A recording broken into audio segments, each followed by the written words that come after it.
Welcome back. In conclusion, you need to remember that Amazon does not want your video to be a promotional video. It means that you don't want the video to be something that will be sending people to landing pages inside of the actual video itself. In addition to that, in the descriptions and in the titles, those are not typically supposed to be promotional either. So there are other promotional methods, but you don't want to have this as part of the video or the description. Amazon does give you a landing page for your videos. So this is one of the promotional elements that Amazon does give you.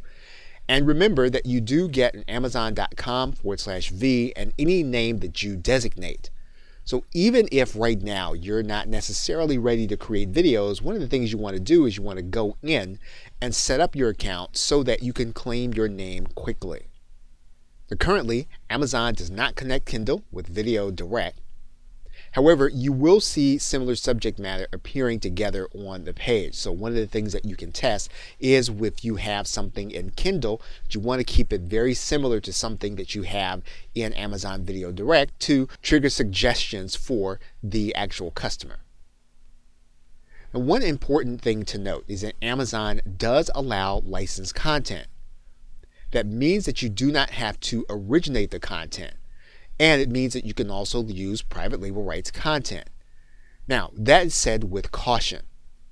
You can get a bad reputation in your reviews if your content is not considered to be robust enough for the customers. And you'll see the answer to this question in a recent inquiry to Amazon Video Direct. Okay, so with that, thanks, and I'll see you either in another video or in another course.